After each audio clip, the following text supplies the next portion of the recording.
Hello everybody, oh my goodness, what is up? We are going to look at this brand new codex, Codex Dark Eldar. Holy shit, people. This is how you do a codex. This is an amazing codex, so much in it. The art is fabulous for the most part, and just, the story is meh, kind of like the Eldar, Craftworlds one. There's not much in the way of story. There's some really cool stuff concerning Vect that just, I'm pretty sure it's meant to piss off the fan base even more with the fact that we still don't have a model for the seemingly most fabulous Raver King Dark Elf flamboyant David Bowie motherfucker in the universe, pardon my language. So, I'm not going to go through all the rules of the units. There's been so many changes. I'd be here forever if I just talked about the units. I'm just going to cover a few basic things. There's been a lot of changes all over the place, huge price decreases. This is an army that in the index was very competitive until certain codexes, Imperial Guard, started rolling out, and while it was still competitive, it really took a master, and it really took someone with some experience in playing these guys to really do it. Because they took what is essentially Craftworld Eldar playstyle, and they took it to an extreme. Now, I wish Craftworld Eldar had a codex. I wish most codexes actually had the flavor and level of just deliciousness that is the options in this book. It's so options, and it represents the faction super, super well. And, you know, this is a faction of, you know, gay, sadist, metal, dark elves in space. I can't even describe them. They're so horrendously metal and fabulous at the same time. For reference, power from pain, combat drugs, poison weapons, none of that's changed. There is some stuff about some limitations in match play, but one issue in the units, one thing I'm going to address, it's not all good. The Court of the Archon stuff, it all now has the Court of the Archon ability, where it all gets to reroll failed hit rolls whilst they're within 3 inches of Cabal Archon. And if you're battle forged, this model does not take up a slot in your detachment that includes any Cabal Archons. That's for all of them, so the Lemian, Medusa, the Slith, and the Urgol. That in itself is amazing, because they're elite slots, they're very, very cheap, but something that really pisses me off about certain other factions, especially things like Death Guard and, mostly Death Guard and a couple of other elite factions. My mind's drawing a blank on what other ones there are other than Death Guard, where you have to fill up your precious, precious elite slots with lots of independent characters to support the rest of your army, make them work, or just, you know, waste your points and waste your slots on units that are going to fill up your detachment. And when there are other things you really want to be putting in there, so you're forced to take bigger detachments, which put more tax on, which can mean you've got a okay list instead of the optimized list you were going for. I'm super happy with that rule, and it's not super, doesn't super matter for me, since I'm not a competitive player by any stretch. I still use match play rules in all my narrative campaigns, and I play primarily narrative, except for when I'm just fighting T or J or R, just in any sort of circumstance, or anyone else down at the local club. But there is one thing that annoys me, and it is the Court of the Archon rule that applies to match play. You can only include a Cabal Court of the Archon model in this detachment that also includes one or more Cabal Archons. I'm okay with that. That makes perfect sense. You can't have a court without a king. The next part is what annoys me, though, and I'm starting to see this a bit more in Games Workshop's codexes since Tau. I didn't really see any of it in the Necron Codex, and I went through that pretty thoroughly. Yeah, it's a 2-hour video. I went through that pretty thoroughly because I really wanted to go through that thoroughly. But you've got Court of the Archon here. You can only include a maximum of 4 Court of the Archon models in the same detachment. Now, there's an easy enough way to get around that, and that means you have to include 1 more Archon, but that's adding a tax onto it, and the whole idea of, they don't take up slots when you've got an Archon with them is to reduce tax, and this whole restricting the number of things, I like it and I don't like it in certain circumstances, and this is a case where I don't like it because it's almost countermanding, it's almost counter to, their other changes that they've put in there to make them not cost anything in the slots. So, yeah. So I'm not super huge fan of that. Whereas the Drukhari Beast ones, this one, makes sense, but also doesn't make sense. The Beasts also have a similar rule.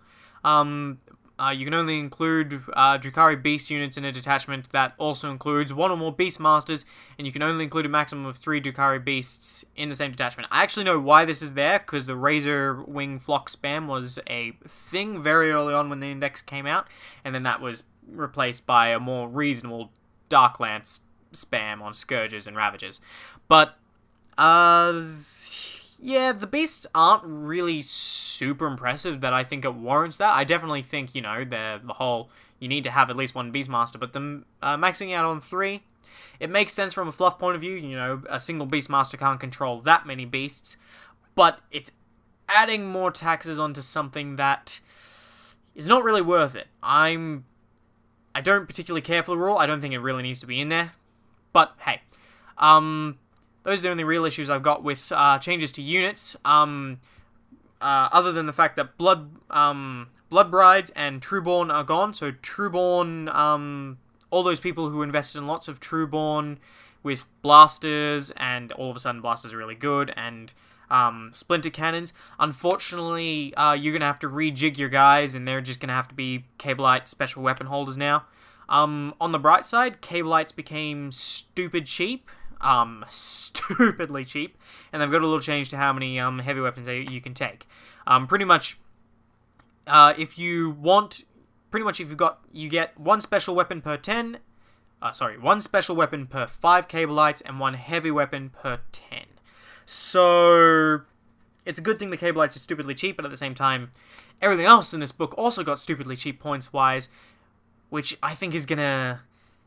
This was already a powerful codex, powerful army in the index. I'm not sure all of the price decreases were warranted. Some definitely were. Some things like Reaver Jetpacks just weren't worth taking. Some, you could justify their points cost by the increased abilities, the stratagems, and the changes to the weapon systems. But there you go. You've got your objective secured. You've got all that. There's a little thing on Inari. It's irrelevant. You are Dark Eldar. Never go Inari. It does not benefit you at all. Dark Eldar are far more powerful, especially right now, comparatively. Especially with all the nerfs to Strength from Death in the FAQs, meaning that the Sisters of Battle in the Index currently have a stronger version of Strength from Death that doesn't actually require you to die. So, forget about Inari. The fact that you can't use, it's not even listed here. Never mind. Alright. Slight tangent. Alright, you got Raiding Force. Now, Raiding Force is something that when I first saw it, on the reveals on GW's website, I thought, holy shit, is that overpowered? And then I remembered, oh right, this is going to be a pain in the ass for people because it's kind of an unspoken rule in most tournaments, and some do lay it out very clearly that you can't have more than 3 detachments. So the 6 patrol detachments for 8 command points, that's, you're never going to use that inside of most match plays unless your tournament makes a special provision. But then again, if they make that special provision for you, they've got to make that special provision for every other player, which leads to all sorts of trouble. So, but the 3 patrol detachments that you receive plus 4 command points for, it's a slightly bigger tax than a battalion. You've probably heard other people, if you've been following this codex, talk about this, but it's still great. Why? Because patrol detachments are so variable, and it lets you really abuse units in this codex. And at the same time, if you don't want to abuse this, some of the combos you can do between the different sub-factions, just the great thing about this codex, and one of the things I mostly love about it, is that you can have standalone armies that work really, really well. T's a little bit annoyed since he doesn't have quite the right requisite amount of homunculi stuff to make a homunculi thing, and he doesn't have a third HQ either, so he can't get this. And he pretty much is forced currently, but he hasn't been interested in his Dark Eldar. I've been playing his Dark Eldar for a while now. So, yeah. Drukhari Obsessions work the same way as Chapter Tactics, and they apply to everything with the keywords, so yeah. And of course, you have Drukhari Beasts, Incubi, and Mandrakes, and Scourges, which don't get obsessions, but they also don't screw with you being battle-forged and preventing you from getting those obsessions. So, hey, that's A-okay. So, when it comes to raiding force, I thought it was OP at first. Now I'm not so much thinking it's OP. Now I'm thinking more along the lines of, it's pretty cool, and I actually wish other codexes had similar rules. Like, I wish other codexes that, you know, operate in very specialized ways had something similar that reflects, you know, their preferred style of warfare or the unique way in which they organize their forces. Maybe something for Space Marines, maybe something for... But, maybe Chapter Approved will give us something like that in the future. I hope the raiding force here, though, is something that Games Workshop continues to do. Like, I like exclusivity, it makes them very special, but at the same time, it's also such a great idea that I want it for everyone else as well. Just maybe not in the same, you know, format. I would kill to have that I'd just kill to have that in general, actually. But, you know, so we'll quickly now cover the, all the special rules. We're not going to go through the units. So, starting with the Cabal Obsessions. Cabal of the Black Heart, Vex's own personal Cabal. The fabulous overlord who's now declared himself a living muse. Whatever the hell that means. I haven't finished reading all the fluff, but when I read that, I was just like, okay, Vex is into everything. And I mean everything. Oh my goodness. Alright, and his ability, it's super fantastic. I just wish it wasn't for Cabal. So Cabal of Blackheart has Thirst for Power, which units with this obsession that have Power from Pain ability treat the current battle round as being one higher than it actually is when determining what bonuses they gain. Pretty much, if you know Age of Sigmar, you know that the Daughters of Cain recently had their Battle Tome come out, and it also had pretty much a Power from Pain table as well. Just called something different, and it had it was mostly the same, really. And it was fantastic because in that book, it was like, here's all these abilities to screw with your Power from Pain level so that you can manipulate it to get what you want, and stack it as high as you can to get all the murder and plunder that you can out of your Dark Elves. Here's the thing about Cabal units. A lot of the later, here's the thing about Cabal units. The mid-level ones aren't really a concern for Cabal, right? Cabal don't really want to be in combat. The moving faster, that's helpful.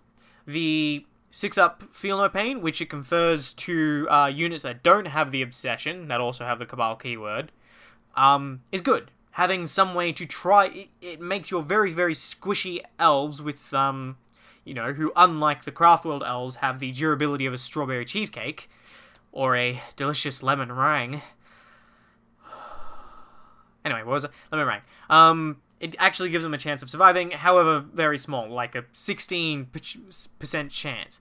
My only issue is I wish it was on Witch Cult, because they can make better use out of everything on that chart, whereas Cabal's units,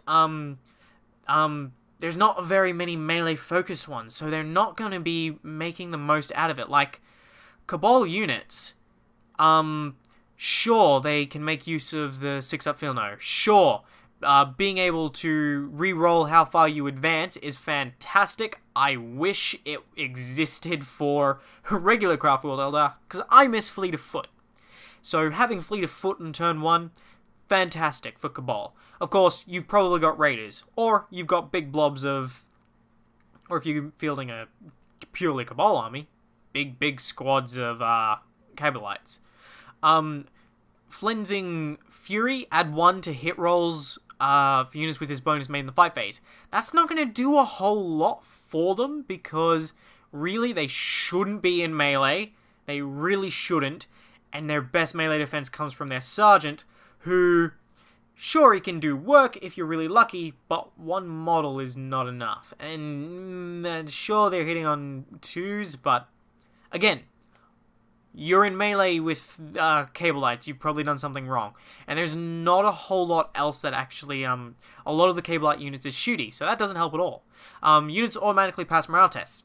That's slightly helpful, but it's also kind of a moot point, because by the time you reach that, you're either already dead or your enemy's already dead. And then Mantle of Agony, not so great. Emboldened by Bloodshed is okay. Alright. I was overthinking that a little bit. They're all good except for 3, so on turn, it doesn't give you any benefits until you reach, what, turn 3. Until you reach turn 3, you're not getting any further benefits. So you've got a turn where you're not getting anything from Power from Pain, and except for increased melee defense, which admittedly is very helpful, but at the same time, not exactly what I want from a shooty army. Then again, I can tell you from playing AdMech that that kind of thing can help. Still don't think it's the best one for them. It's still an awesome ability, though. Cabal of the Flayed Skull. Add 3-inch to the move characteristic for all models with his obsession that can fly. That's a lot of things. If such a model has a minimum move, only add 3 to their maximum one. So, flyers are even faster. There's no place your flyers cannot reach. In addition, enemy units do not receive the benefit from saving throws from being in cover against attacks made by models with this obsession that can fly. Okay, so that's awesome for Ravagers. That is awesome for Ravagers. That means no cover from Ravagers. Cover's not a huge part of this game, depending on how you play. I play with a huge amount of cover, or at least I try to. It's still A-okay. It's mostly helping out your It's mostly helping out your tank hunters and your guys. Sadly, Scourges can't get that, and they're the kind of thing I wish they would. But it also applies to units that are embarked upon a transport that can fly, and you can re-roll hit rolls of 1 for such models when they attack with rapid-fire weapons. This is the obsession that the Cabal that gives you the good old gunboats back from... when was their revamped codex? 6th edition, 5th edition. Yeah. When Dark Elder became good, before they were immediately nerfed back down into subpar levels. Oh boy, what a time Warhammer was back then. Alright. You know what? I still think that's pretty good. Mostly because, problem is, if you're in a raider, you're packing maybe 2 Darklight Lancers, and you can pack 2 Darklight Lancers into your raider, and then you can pack 2 blasters in there. So, you know what? That's okay. You can gear them up to go tank hunting. That's still pretty good, and the rerolls one is fantastic, especially with, Splinter Racks being back. Oh boy. So, therefore, you're building your gunboats, the more traditional, I guess, approach to Cabal armies, and they're okay. Between the two of them, I definitely think Cabal of the Flayed Skull is definitely the better, but I'm not 100% on that just yet, because I do love the Power from Pain. I just wish it was on something else. I'm going to stop repeating myself on that now. Cabal of the Poisoned Tongue. Lady Malice's a character that no longer has a model or rules. Her Cabal, the Serpent's Kiss. Reroll wound rolls of 1 made from melee weapons and poison weapons used by models with this obsession. This does not apply to artifacts. For the purpose of this obsession, a poison weapon is any weapon with the poisoned weapon ability. Okay, sweet. Agonizers are fun, and your splinter weapons basically just became a bit more reliable. Funnily enough, since you're hitting on 3s, you're going to be rerolling 1s to wound. Since you're wounding on 4s, you're going to be rerolling 1s. It's kind of like the Baeltan, but most of your poison weapons are splinter weapons. So it's kind of like the Baeltan one, except it applies to wound rolls instead of hit rolls, which is rather average. But in this case, in this edition where it's harder to wound, that's pretty good. And of course, it doesn't specify anything about the vehicles, which you automatically win on 6s. with poison weapons. So, you know, the ability to reroll ones in general is okay.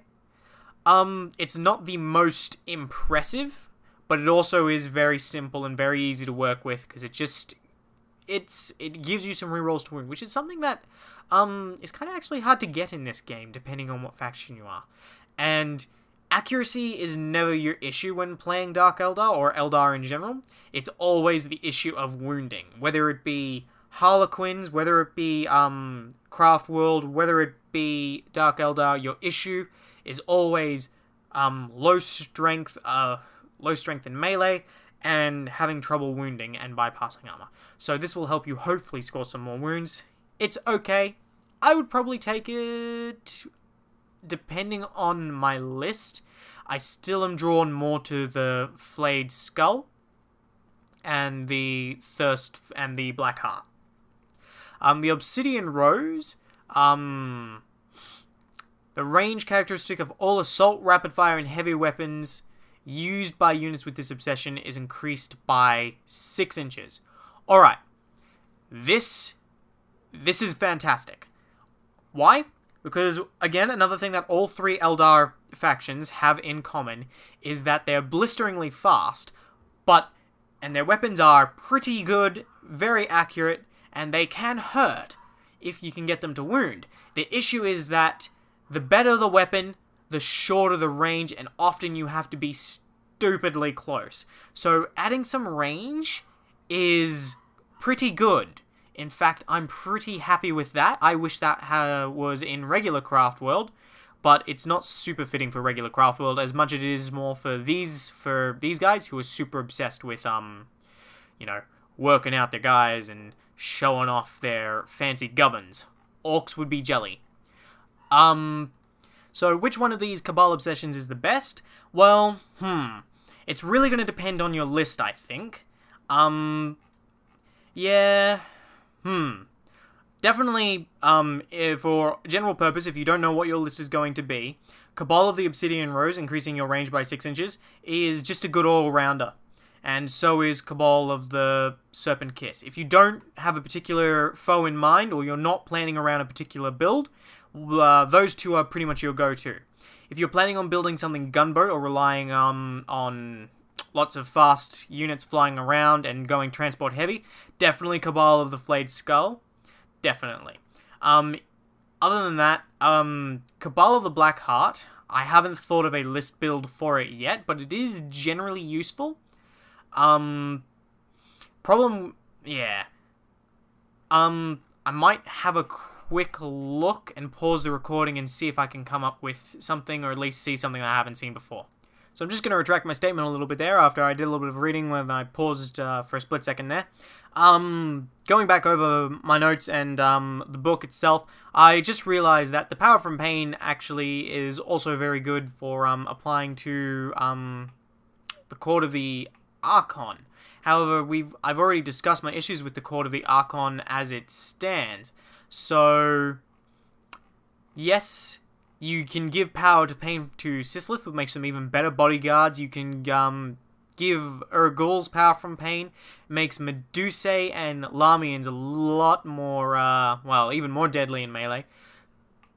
Medusae, not so much, but it contributes. Lamians, it makes them a lot more deadly in melee. So you know what? If you're trying to build around Court of the Archon units, or you're trying to build around, or you just really want to have Court of the Archon that's really good, definitely Cabal of the Black Heart. The issue there is that the tax is imposed on you when you go to try and build the list. I'd be curious to see how that would go. I don't have enough models in my collection of Dark Eldar, which is very, very small, or T's collection of Dark Eldar, which is also admittedly small, or R's collection of Dark Eldar, which is also very small. And that mostly just comes from, we don't actually have any of the models available to us that are the Court of the Archon. In fact, we only have one Archon as well. Mostly because they're more Witch Cult players, T and R, so yeah. But I'm so happy for them now, because Witch Cults can now build their own army and still be pretty good. Especially with combat drugs.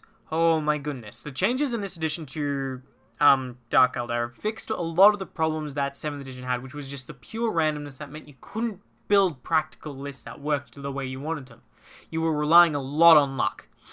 Now, Witch Cult Obsessions. There's 3 of them, whereas there were 4 Cabal ones, and each one is really, really good depending on your list and what you're fighting. And I had this discussion for a while with T and some other people, and a whole bunch of players in my community, and we're pretty sure that, well, at least I'm of the opinion, not all of us were conclusive on this, I'm of the opinion that depending on what you're fighting, you're going to be will depend on what you're going to pick. Which, I know that's a bit of a cheeky thing to do, to see your, opponent's army when you get to the table and go, alright, I'm gonna, the best witch cult to counter that is Cult of Strife, so I'm gonna go with that one. I know that's a bit of a cheeky thing, but that is kind of allowed, and it's also one of the things of, the witch cults, the only thing that's gonna affect is if you're taking Lilith as your, warlord, in which case you might be as something in your army, in which case you might be a little stuck. A really good thing to do, though, could be to mix and match them.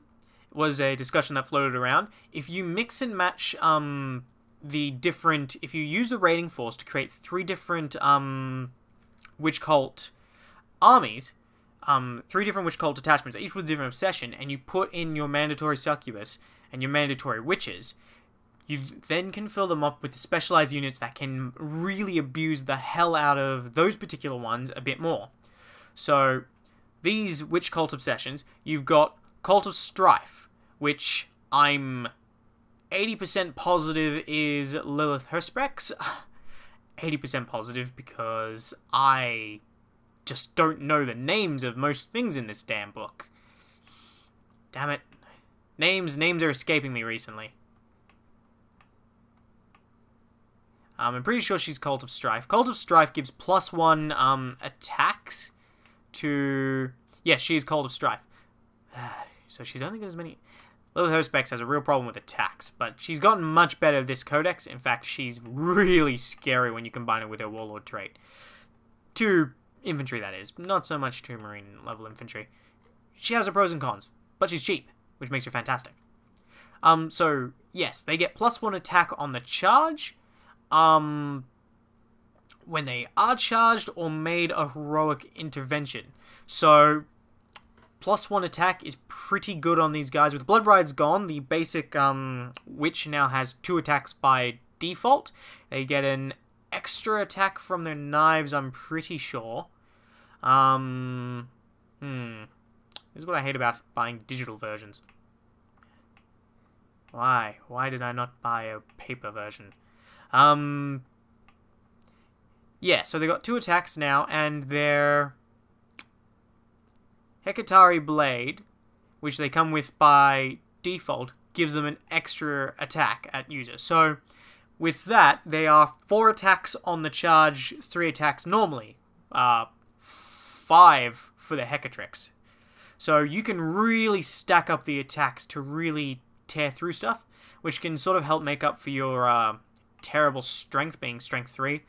Of course, Witch Cults suffer from the issue of trying to wound stuff, since they're only strength 3 and toughness 3, and they have some issues. Witches in general got better by getting a 6-up invul save against shooting, and not just the 4-up that they had. So now they've got a 6-up, 6-up in when they're being shot at, so they're slightly more defensible, if not a lot. Still, any improvement is a good improvement. But to counter that low strength thing, you've then got another obsession, which gives +1 strength to all models with the obsession. In addition, when a unit with this obsession fails a morale test, only 1 model from that unit must flee. Congratulations, you've solved 2 issues that plague witch cults and the general witches at once. You've made up for the fact that they die in droves and usually end up running away. And you've made up for the fact that they are extremely low strength, which makes wounding anything toughness 4 and above a real feat. Given Cult of Strife can try and, drown you in dice, but, yeah, well, they can try and drown you in dice, but it's probably better not to try and do that, against the higher toughness armies, mostly because they just don't have the... Because you might be able to get through an enemy's toughness with enough attacks, but then you've got to get through armor saves, and you've got to force armor saves, and it doesn't quite add up when you try to take on some of the hardier armies that are pretty hard to take down. Like, most definitely do not try and take on... I would not try and take on... Like, this is in no way just putting it out there. You can try this. I'm just... My personal opinion, I wouldn't try to take on Necrons or Death Guard with Cult of Strife. I wouldn't do that. I would try and take them on with Cursed Blade. Cursed Blade is probably better against Marine level armies. Things with, toughness 4, 3-up saves, common across the board.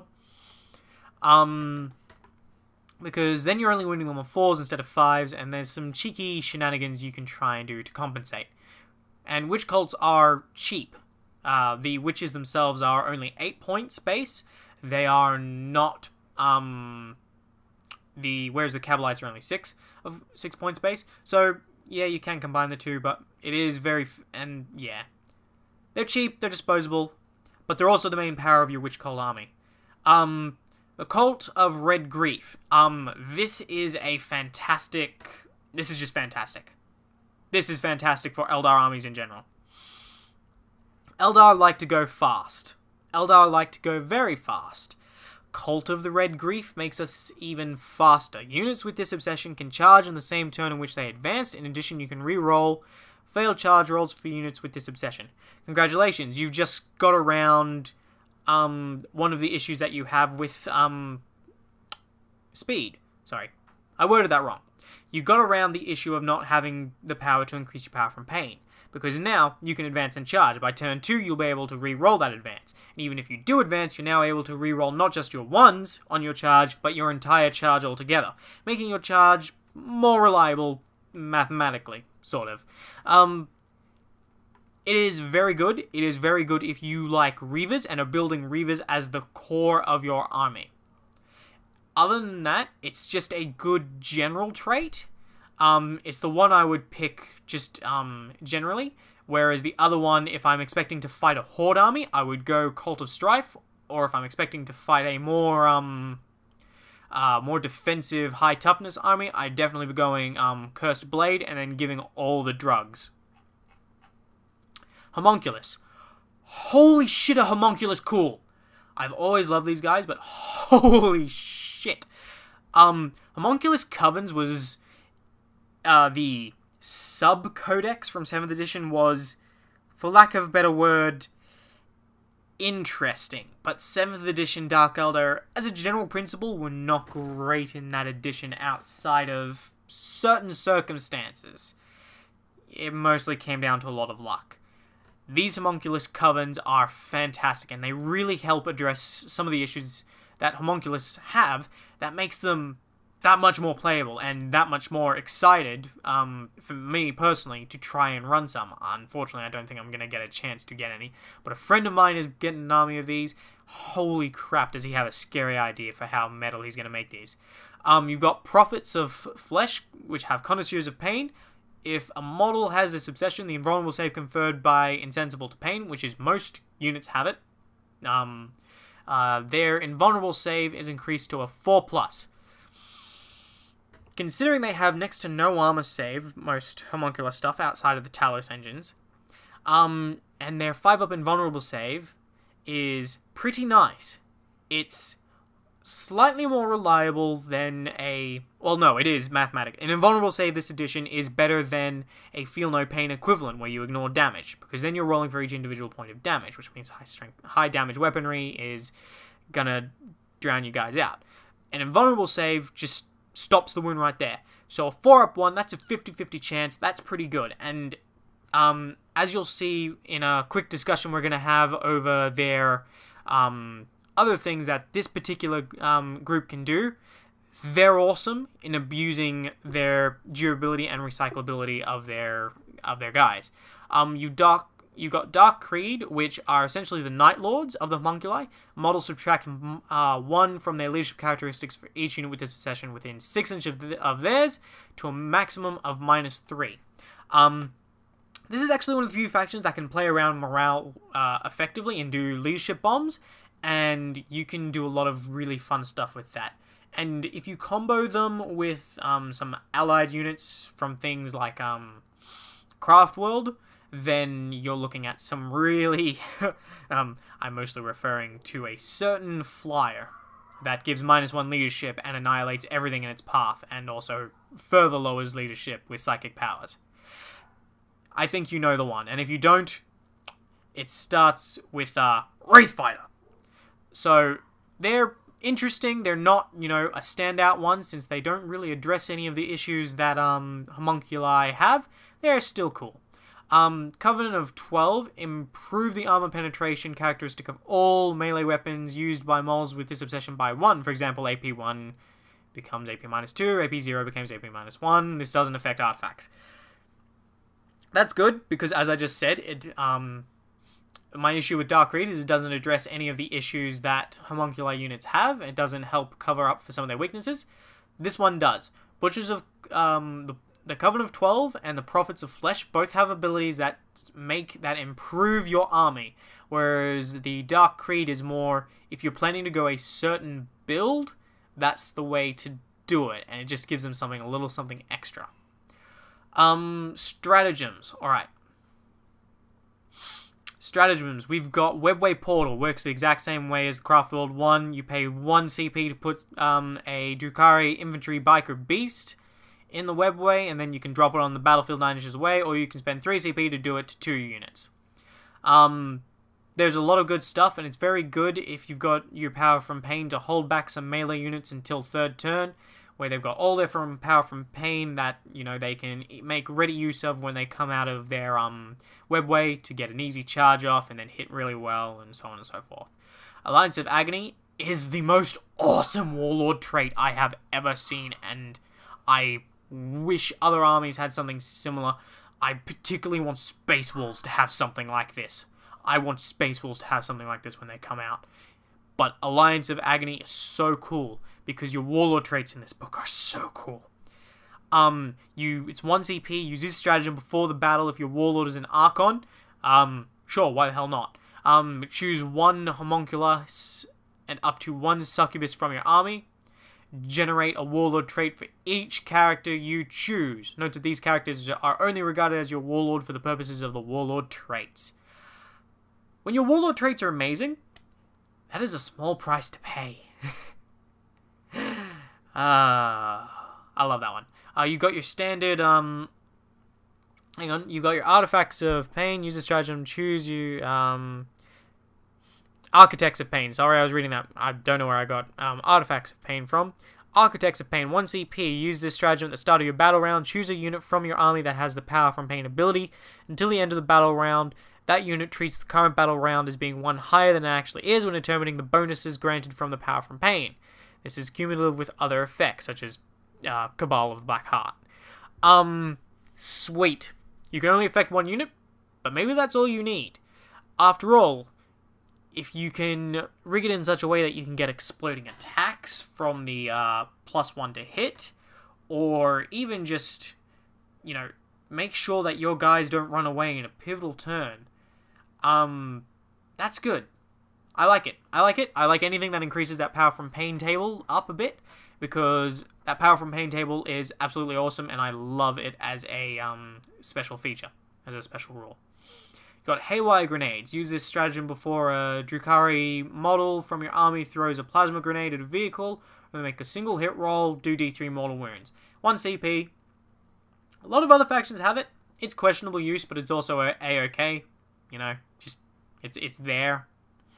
Lightning Fast Reactions. This is something that has come over from standard Craft Worlds. It is a awesome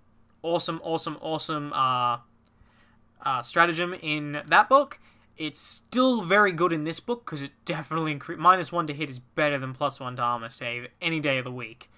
And this one lets any Drukhari infantry vehicle or biker from your army that is targeted by a ranged or melee weapon subtract 1 from hit rolls. It can't apply to Homunculus Coven stuff. That's okay. Homunculus Coven stuff, hopefully you've got a good enough invul from Prophets of Flesh and other stuff to reduce your damage. Lightning Fast Reactions is good. It's a bit expensive at 2 CP, but It's okay. It's not so great in this codex because you can't readily abuse it like you can in Craft Worlds with all the stacking of -1s to hit, but it's still great. You've got prizes from the Dark City. That's your standard 1 CP for an extra relic, 3 CP for 2. You've got Eviscerating Flyby. This is fun. Use a stratagem when a witch cult unit from your army that can fly advances. So basically Reavers is probably your best bet. Hellions can use this, but Reavers are your best bet. Especially Reavers combined with the Cult of Red Grief. If that unit moves over any enemy unit this phase, choose one enemy unit and roll a d6 for each model in your unit, adding 1 to the result if the enemy you picked is infantry. Roll for each roll of a 6+, so 5+ for infantry. An enemy unit suffers a mortal wound. For 1 CP, that is going to be pretty fun to kind of mess around with, I think, especially if you've got lots of either small units of Reaver jet bikes, or if your core of your army is Reaver jet bikes. That's just going to be great fun, especially since you've got to advance to do it, but then you can also charge. Only, there's the usual restrictions around stratagems to do that, but still great. You've got 1 CP for Fleshcraft. Use this stratagem at the end of your movement phase. Select a Homunculus Coven's monster or grotesque model from your army within 3 inches of a homunculus. It gets D3 wounds back. 1 CP for that. You know what? That is 1 CP for some really cheap healing. Neat. Fire and Fade. Fantastic for any army that likes to run and shoot. It's an essential thing for especially for Dark Eldar and Eldar, given how fragile they are. I wish that Tau had gotten something similar, but strangely enough, they really didn't, and well, they did, but they made it exclusive, which is not great. So basically it works the same way as a Craft World one. You select a Drukhari unit from your army that shoots in the shooting phase, and you can immediately move 7 inches as if it were the movement phase. It just can't charge on the same turn, and it also can't advance as part of that movement. Fantastic-ly-astic. Cruel Deceptions. Use a stratagem if a Drukhari unit from your army falls back. That unit can still shoot and charge this turn. 2 CP. Awesome. Good. You need to take advantage of your movement, and the ability to, fall back and still charge. Great when it comes to guys that get bonuses on the charge. The Great Enemy. This is 1 CP. Pick a Drukhari unit from your army that is chosen to fight. Until the end of the phase, reroll failed wound rolls made with this unit that attacks the Slaanesh unit. Super situational. Kind of fluffy. It's okay. It's there if you ever fight Slaanesh. Maybe one day you actually will fight Slaanesh, and Slaanesh will be popular. One day, baby. One day. Release the Beast. 1 CP. Use this stratagem at the start of your charge phase. You choose a Beastmaster from your army. Until the end of the phase, you can reroll failed charge rolls for units of Drukhari Beasts from your army that if they are within 6 inches of your Beastmaster when the roll is made. Make your charges of your Beast slightly more reliable. Sure, why not? I love this stratagem most of all because I love the drugs in this book. The drugs ability is so great. 2 CP, Hyperstim Backlash. Use this stratagem at the start of the battle round. So at the start of the battle round, so before anyone's turn, choose a unit from your army that has the combat drugs ability until the end of the battle round. The bonus that unit receives from its combat drugs is doubled at the end of the battle round. Roll a d6 for each model in the unit. For each roll of a 1, that unit suffers a mortal wound. If you use this stratagem on a model that has a Stim Addict Warlord trait or the File Bouquet, Artifacts of Cruelty, all of its bonuses are doubled, but it automatically suffers D3 mortal wounds at the end of the battle round. That is great because you time that right, and you can only your Witch Cult guys get drugs. But if you time it right and you've got the initiative on your side, you can use that to get one good turn to absolutely pulverize something that you need gone in melee. Double the effectiveness of your witches. Make them strength 5. Make them strength 6. Do the same thing with your with your Reavers, make your Reavers strength 6. Make your attacks go through the roof on a witch cult unit. Make your witches have like 180 attacks with the right combination and just plow through that guardsman conscript tyrannid mob. Or those orc boys. Wow, those poor orc boys. If you want to use it on someone who's got those relics, well, congratulations. You are looking to seriously kill something. Probably a enemy warlord and or very annoying character. I love it. 1 CP for Screaming Jets. Use this stratagem during your deployment. If you have not used the Webway Portal stratagem this battle, you can set up a Drukhari vehicle from your army that can fly in the sky instead of placing it on the battlefield. It can descend at the end of your movement phases, and basically you just drop it down. If you use a stratagem on a transport, all enemy units embarked remain so when it is set up on the sky. This is almost like the Strike from the Skies one, or the Falcon Strike one, I forget what it's called, from Craftworld, except it's without any of the restrictions, and you can do it multiple times from what I've just read. So, yeah. Now your raiders that you can put your Cabalites in, load them up with a good number of heavy weapons, and also give them splinter racks to reinforce their anti-infantry weapons, and give them the plus 6 inches range, drop them down close by, and then start popping enemy vehicles and units left, right, and center. Oh boy. Dark Eldar are going to be pretty powerful, I think. I'm not even sure how... I'm pretty sure these guys are going to shake up the meta. That's my personal opinion. 1 CP for Freakish Spectacle. God, I love the names of the stuff in this book. Use this stratagem when an enemy unit fails a morale test within 6 inches of Urian Rakath, or a Homunculus Coven unit from your army. 1 additional model flees from the enemy unit. That's terrible. I don't like that at all. You can try and use it to finish off a unit. You know, if, they've got maybe 2 models, one of them flees, and you really just want to get rid of them, sure. Other than that, that is actually really just awful. Okay, but at least it's 1 CP. The Torturer's Craft. Gah. 2 CP. Use this stratagem before Urian Rakath or Homunculus Coven unit from your army fights. In the fight phase, it can reroll failed wound rolls for that unit. They've got some AOK melee weapons, which you can increase the effectiveness of. Sweet. Hunt from the Shadows.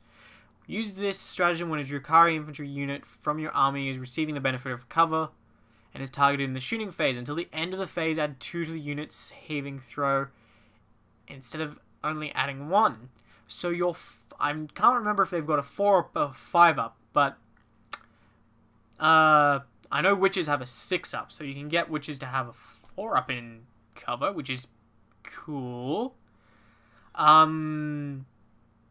But it can also make other things like incubi give the incubi 2 up. That's okay. I really like that. It's probably the number one thing I think you want to be using that on, though, is Scourges, who are sitting in cover somewhere on top of a building inside some terrain, popping things off from a distance with their Darklight Lances or with their blasters, or even their Haywires, which are AOK now.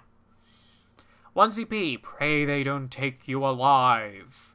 Use this stratagem if a Drukhari unit from your army slays the enemy warlord in the fight phase.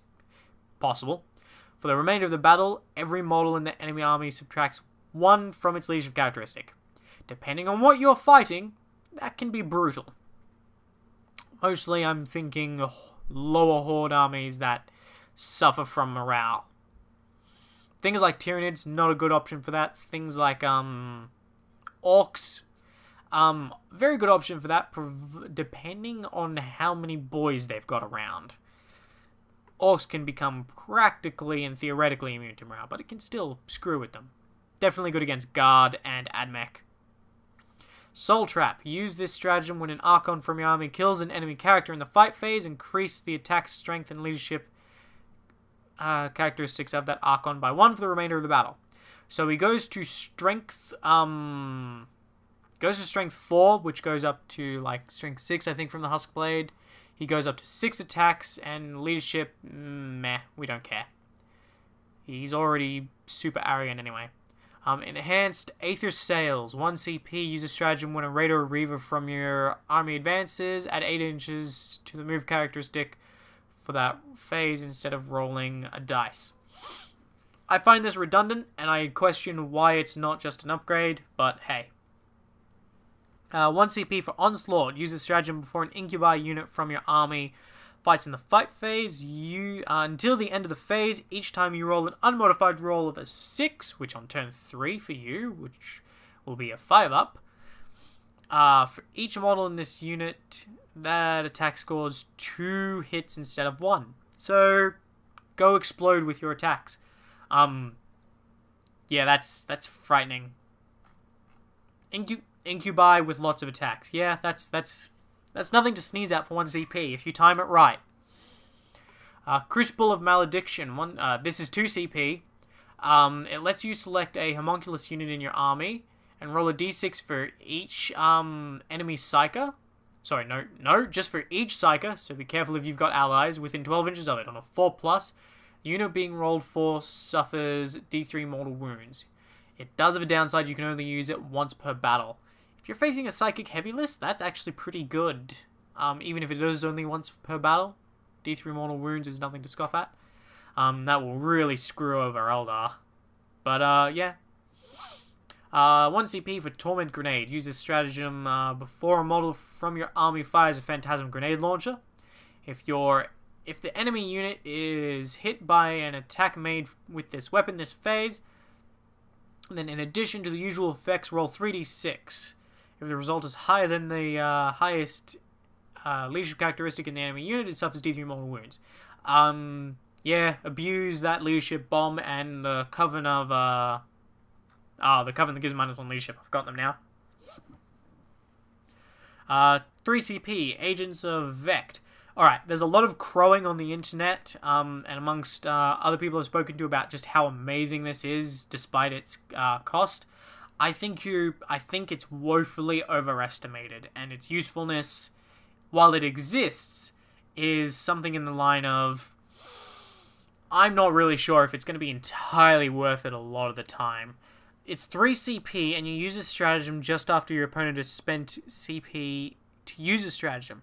But before the effects of the stratagem are resolved, roll a d6. On a 1, your opponent's CP are refunded, but the stratagem they were using is not resolved and cannot be attempted again this phase.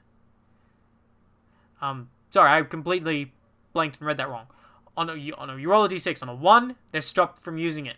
Sorry, on a 1, it's resolved as normal. I keep messing this up. On a 2 to 5, the CPs are refunded, but they can't use it. On a 6, the stratagem they were attempting to use is not resolved, they cannot attempt to use it again, and the CP they spent is lost. This stratagem cannot be used to affect stratagems used before the battle or during deployment. My issue with this is its cost effectiveness. It's kind of like a bit of poker in that you've got to use it just right, and your cost effectiveness you've got to use it on something that costs either 2 or 3 CP. There's no point on using it and it's also for Cabal of the Black Heart. I'm not sold on this. Yes, it's cool and it's one of a kind, but is it decent? The practicality of it, I see it.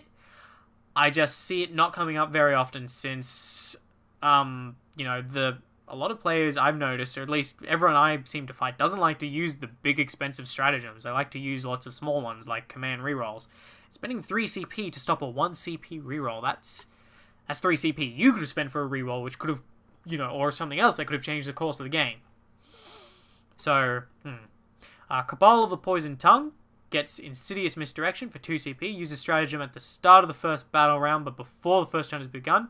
Pick up to 3 Cabal of the Poisoned Tongue units from your army that are on the battlefield. Immediately remove these units from the battlefield and then set them up again as per deployment. Things that are in transports remain in transports. You can only use the stratagem once per battle. Regular Craftworld Eldar have something similar. I love that stratagem.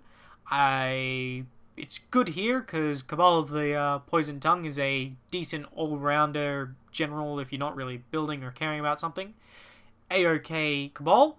So, and the ability, Eldar Mind Trickery from 7th and 6th edition is definitely back. So, being able to kind of lull your opponent into deploying a certain way, and then just going, yeah, no, never mind, I'm going to trick you, put this stuff here, and swap this around so that you're actually screwed there and at my mercy. Sweet.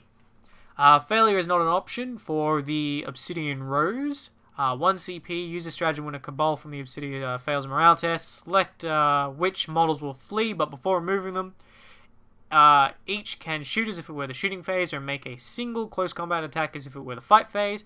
If any enemy models are slain by these attacks, none of the models flee from your unit. If no enemy models were slain, the fleeing models are removed as normal. This can go one of two ways, in that either you've taken so many losses that you're going to be losing what remains of your squad, so you might as well try and make the most of it, or you've lost bugger all, but there's a chance you can stop some of your important guys from playing. I really love how these stratagems reflect the gambling sort of psychotic nature, the need for the thrill and the bet to risk it all in exchange for greater pleasures. I love the way this is written and the way it plays into just the fluff of how the Dark Eldar behave. Whether or not that's actually a good stratagem, I would say not really, since you're going to either be losing not much or everything. 1 CP for Masters of the Shadowed Sky. Use a stratagem when a Cabal of the Flayed Skull unit shoots in the shooting phase. Add 1 to hit rolls units that target units that can fly. So if you're shooting at something that fly, you get +1 to hit. With the prevalence of the number of really annoying factions that have fly, Tau, Eldar, some of the more annoying Necron stuff, yeah, that's nasty. Harlequins, pretty sure there's another one. Pretty sure. Jesus, I'm starting to forget codexes now. But hey, it's still good. Things that can fly are a pain in the ass. Every codex has something that can fly except for Admech, so go for it. 3 CP, no method of death beyond our grasp. This is for Cult of Strife. 3 CP, just after a Cult of Strife unit from your army has destroyed an enemy unit in either the shooting or the fight phase. If used in the fight phase, use this stratagem immediately after the unit has consolidated. If the enemy unit was destroyed in the shooting phase, your unit can immediately shoot an additional time this phase. Meh on everything except for Reavers. If the enemy unit was destroyed in the fight phase, you can immediately fight an additional time this phase. Yeah, that's where you can capitalize on the fact that you have a stupid number of dice to throw at your opponent. If you thought Orc Boys could throw out stupid amount of attacks, wait until just a battle between a Cult of Strife Witch Cult army, made entirely of Witch Cult units, like built in the form of like a battalion, versus an Orc Green Horde build. It's just gonna be a matter of who can throw. There's no point even playing the game. The players should literally at that point just pick up buckets of dice and throw them at each other. That's crazy. It's gonna get crazy up in there. Concealed booby traps. 1 CP for Cult of the Cursed Blade stratagem. Use a stratagem when an enemy unit finishes a charge within 1 inches of Cult of Strife unit that's wholly within a terrain feature or in cover. Nope, just a terrain feature. Roll a dice on a 4 plus the unit suffers D3 mortal wounds. In the same vein as the Catachan one, it's not so useful. Athletic aerialization. Cult of Red Grief, 2 CP. Use a stratagem before a Cult of Red Grief infantry unit consolidates. Instead of moving towards the nearest enemy unit, the unit consolidates up to 6 inches towards the nearest Cult of Grief transport. If your model in your unit ends the move within 3 inches of the transport, the unit can immediately bark upon it as if it were the movement phase, and do so even if they disembark from the transport during the same turn. So remember how I discussed the fact that witches and Dark Eldar in general are about as durable as a delicious dessert. Well, this can help, because while your transports and raiders and venoms are about as sturdy as a short crust biscuit, this lets you protect your very important core of your army by jump in, murder something, jump out. Sweet. 2 CP Black Cornucopians, Prophets of Flesh. Use a stratagem at the end of your movement phase. Pick a Prophets of Flesh Rax unit from your army and remove it from the battlefield, then set it up again with its full starting strength, wholly within 6 inches of the edge of the battlefield and more than 9 inches away from enemy models. Cool. Not only do you have 4+ invulnerable save infantry that are forming the core of your army, now for 2 CP you can recycle them on end. Just like you were Chaos with cultists. Sweet. And that, based on FAQs and how it's written, is not going to cost you any points at all. So you don't need to put points aside from that. So go all of the racks. Go crazy. All the Homunculus Coven shit. All the way. 2 CP, an historical kill delivered from afar. Use a stratagem when you select a Drukhari unit. Shooting in the shooting phase. Until the end of the phase, models in that unit can target enemy characters even if they're not the closest enemy unit. That is good. If you use it on a Talos, pack in some heavy weapons. Boom! I just sniped your character with some heat lances. Sweet. At least I think I can take heat lances. I don't know, I've only ever run them with splinter cannons. Oh well, splinter cannons. Still good. Still good for 2 CP to try and snipe with some heavy weapons. 1 CP, administer punishment. 1 CP, use a stratagem when you select a coven of 12 unit from your army to shoot in the shooting phase. Until the end of the phase, models in that unit can target enemy units that are wholly within. So yeah, it lets you when your guys are locked in combat, you can select another coven unit and you can shoot into that combat at the unit that your guys are fighting. However, when you do so, you what is it? If you make a hit roll of 1, it hits your own unit instead. For auto hitting weapons, you roll a d6 for each hit, and on a 1 to 3, that hit is resolved against one of your units, and a 4+, it goes against the enemy unit. You can't use it you can't use it on the unit if the unit itself is locked in combat with the guys you're trying to shoot. So it's not like point blank like it is with AdMech. You've got to have someone tying them up and then another squad sitting behind to shoot into it. Artifacts of Cruelty. I'm going to try and make this brief because I've gone way over time, but there's so much in this codex, even in just this section. Parasite's Kiss, trash. The Jin Blade replaces Husk Blade, so Archons only. It's strength +1, AP -3, D3 damage. Each time the bearer fights, it makes 2 additional attacks with this weapon. Roll a d6. At the end of each fight phase in which the bearer attacked, on a 1 they suffer a mortal wound. The Helm of Spite. Congratulations, you can deny psychic powers as if you were a psyker. Sweet. And that attempted unit that if you deny, the psyker suffers a peril of the warp. Sweet. Nightmare Doll for Homunculus only. When in a nerd to suffering roll for the bearer, on a 4+ instead of a 6. Okay, so their Power from Pain ability, that gives them a 6+ Feel No Pain. If you have the Nightmare Doll, your Homunculus will have a 4+ to ignore wounds and mortal wounds. Sweet.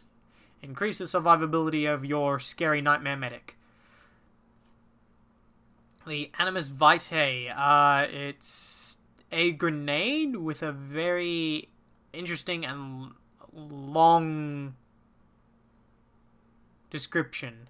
It's 6 inches, grenade 1. You can use this weapon once per battle. If it hits, the target suffers D3 mortal wounds. If If any enemy models are slain by this weapon, then for the remainder of the turn, friendly units with the Power from Pain ability treat the current battle round as being one higher than it actually is when determining what bonuses they get, so long as they are within 6 inches of the bearer. This is cumulative with other similar effects. That's a really roundabout way of getting increases to Power from Pain, and I don't like it. That's a waste of kind of a relic in my opinion. The Triptych Whip.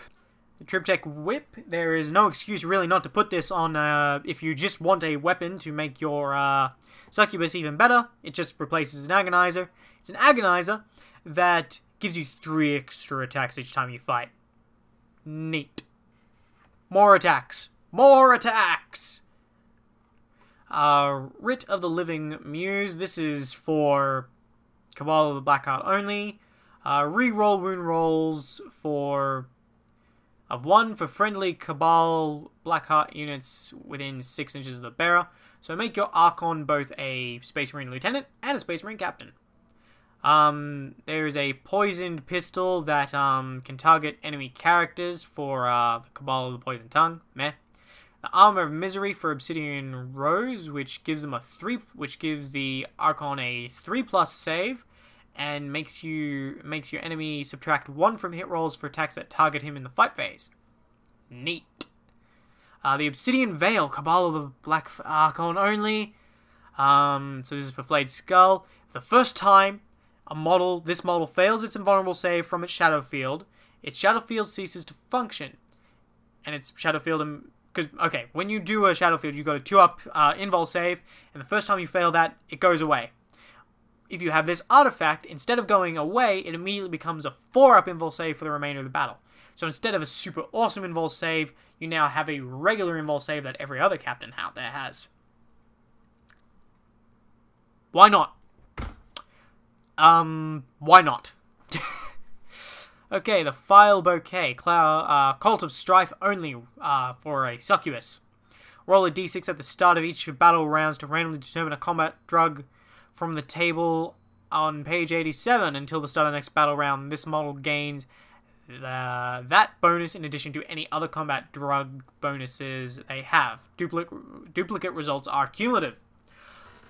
There are some bad drugs you could get that could make your succubus that you just, like, damn it, I really needed something different there. But at the same time, there's the chance to get even greater stacks on some of the really cool ones. And free drugs. Free drugs is great. Okay. Yep. That's awesome. Trader's Embrace. Cult of Cursed Blade. This is funny. I like this one. Roll a d6 if your succubus is killed in the fight phase. On a 2+, the unit that killed it suffers d6 mortal wounds. Neat. That's just a final. You killed my succubus. Go yourself. Cult of the Red Strife. Succubus with the Archite Glaive only. It's just an Archite Glaive with +1 strength, AP -3, and D3 damage. But no -1. Sweet. Sadly, I think there's some issues that came to mind when T discusses with me about exploding attacks or something along those lines. It's kind of in the wrong cult, but I'm not going to argue with that. It's still a good weapon. Vexation Mask. This is a homunculus one for Prophets of Flesh. Enemy units cannot fire Overwatch of the Bearer. Addition, at the start of the fight phase, you select an enemy unit within 6 inches of the bearer. It can't fight until all other units have done so. If the unit has an ability that allows it to fight first, it instead fights as if it did not have this ability. If both players' units cannot fight until all others are done... Yeah. I really like Homunculus because they just say, yeah, you remember how you can do that thing? Well, we're going to screw with you to make sure that nothing goes your way. The Vexation Mask is an example of that. Pretty good against things like, Slanesh Worshippers. Spirit String, Dark Creed, Stinger Pistol, it's a pistol, add 2 to the wound rolls. We're made for this weapon, unless targeting a vehicle, so it's poison 2-up pistol with 3 shots. And invulnerable saves cannot be made against it. Okay. The Flensing Blade, Coven of 12. Replaces your homunculus tools. It's AP -2, D3. It's poison weapon, so wounds of 4+. Add 1 to wound rolls made for this weapon, unless targeting a vehicle, so it's poison 3 up. Increase the weapon's damage characteristic to 3 when targeting a character. That's not so great. All the Coven stuff really didn't need weapons, but not gonna argue. Finally we come to the last little section, and I'll try to get through this as quick as I can. The Warlord traits. There are 3 generic, and then there's 1 for each of the different things. So Cabals, Witches, and Covens, and then there's the other ones.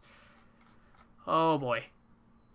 So I'll just quickly run through them, starting with all the Cabal ones. You got Hatred Eternal, reroll failed wound rolls for this Warlord. Sure, that's from chapter approved. Soul Thirst, add 1 to the Warlord's attack characteristics in any turn in which they were charged, or heroically intervened. In addition, the Warlord regains 1 lost wound each time they slay an enemy model in the fight phase. That's not bad. Puts them up to 6 attacks, and lets them regenerate their 5 wounds.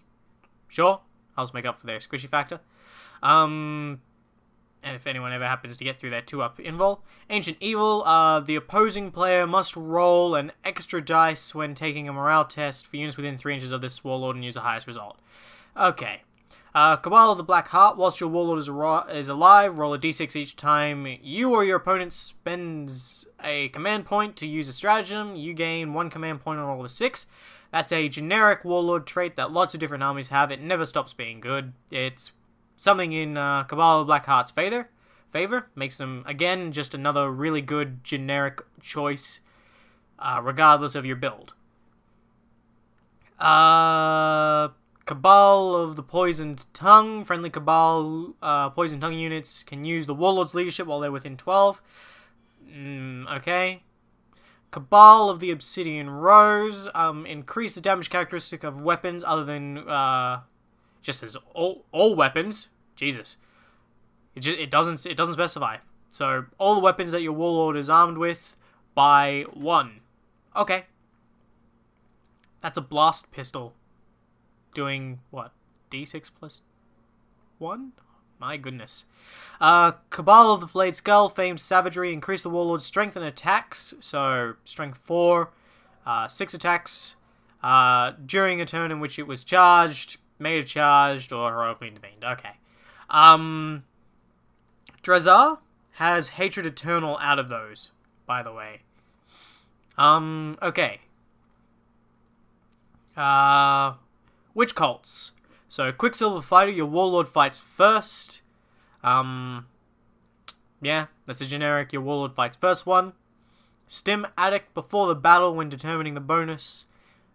This Warlord receives from its combat drugs ability, roll 2 dice instead of 1 and apply both results. Alternatively, you can pick 2 different bonuses to apply to this Warlord. When you roll, duplicate results are cumulative. Sweet. Drugs are awesome. So long as you can roll the right ones, great. If you're not planning on giving a lot of drugs out to lots of different people, sweet. Spend them on your Warlord. Precision Blows. Each time you roll a wound roll of a 6+ for this Warlord in the fight phase, the target unit suffers a mortal wound in addition to the normal damage. That's okay. You can increase that to... no, because it's a wound roll. It's okay, you can try and pile on the attacks to try and make the most out of that. Otherwise, Stim Addict still strikes me as the best of the generic ones.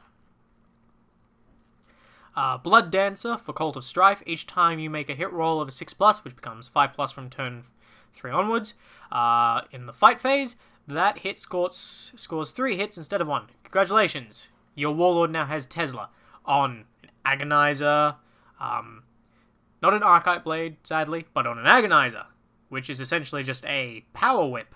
Oh boy. I see the potential. Lilith Hesprex has that one by default.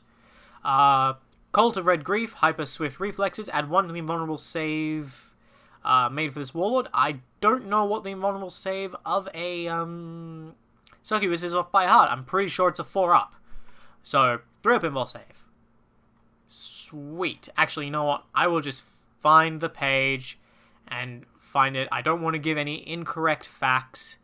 about this codex for people who are considering buying it. Succubus does have a 4-up invul save, regardless of whether they're being shot at or not. So, yes, that will go to a 3-up invul save. That's cool. Actually, that's pretty good, because it means you're fighting with the same equivalency of a Storm Shield, which is always good to have, especially on something that's pretty squishy like that. And a 3-up is nothing to sneeze at. The Cult of the Cursed Blade, each time you roll an unmodified saving throw of a 6+... of a 6 for this Warlord in the fight phase, the enemy unit that made that attack suffers a mortal wound after it has resolved all of its attacks. Nah. Blood Dancer, Hyper Swift Reflexes, Stim Addict are probably the best in my opinion. So sorry, I seem to be quite stuffy in the nose. Prophets of Flesh get, standard homuncular stuff. Master Regenist, Warlord regains D3 lost wounds at the start of each of your turns. Neat, I guess. Master Nemesine, add 1 to wound rolls made for this Warlord in the fight phase. Okay. Master Artisan, re-roll a nerd to suffering rolls of 1 for friendly homunculus coven models within 6 inches of this Warlord. That to me stands out as immediately one of the best ones. 4-up re-rolling ones is good. A 5-up re-rolling ones is good. That it's useful. It supports the army. It applies to himself as well. Is the inert to pain? The inert to... I'm trying to remember. There's too many pain things. Is the inert to pain his one, or is it the... No. Okay, that's actually not so great, but a 6-up feel no pain re-rolling ones. Every little bit, it's okay. It's not as standout as I thought it was. Diabolical Soothsayer for the Prophets of Flesh. Once per battle, you can reroll a single hit roll, wound roll, saving throw, or damage roll for your Warlord. Okay. In addition, if your army is battle-forged, roll a d3 before the battle begins. You gain a number of additional command points equal to the result. If you get really lucky, you can combo that with the stratagem that gets you extra Warlord traits to get an increase of Warlord trait, to get an increase of command points at the cost of 1 command point. It's okay. They're very gambly. I love it. Take the bets. Take the big risks. Dark Creed as Fear Incarnate. Roll 2d6 for enemy units within 3 inches of your Warlord at the start of the fight phase. If the result exceeds the highest leadership characteristic in the unit, it suffers a mortal wound. No. No thank you. No thank you. Coven of the 12, Scarlet Epicurean? Jeez. Reduce all damage inflicted by your Warlord by 1 to a minimum of 1. Urian Rakoth has Diabolical Soothsayer. That actually concludes everything. I'm not going to go into the points, but suffice to say, my summary of the points is, holy shit, everything got cheaper. For an army that was originally meant to be, in its original conception in the previous editions, a high points cost super elite army that didn't have very many models, but hit like a truck, but died like a guardsman in a Tyrannid cave, now you can spam them very, very easily.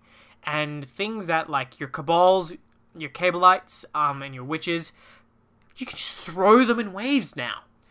Everything that was super powerful in the Index got a price reduction, and got improved through its rules. Overall, this is a fantastic codex that is probably going to be putting itself somewhere in the top of the meta. It has a lot of combinations. Whether or not it actually goes to the top of the competitive lists right now will determine a lot on how people choose to counter them. And whether or not these things work in practice. Because theory is okay, but there is a lot of randomness to this army still. Because it is very, as I said, it has sort of like a betting gambling theme approach in it, where it's risk-reward for almost everything you do with these guys. More so than any other army. So, yeah. Alright, well, I'm going to call it there. I've been Jay from Jade Productions. Thank you for watching this Codex review, and I will see you next time. The next 3 to come out is Harlequins, Imperial Knights, and Codex Deathwatch. No idea which order they're going to come out with, but looking forward to it all the same. And also super excited for some Age of Sigmar content to start being put up here on this channel. So thank you very much for joining us. Good day.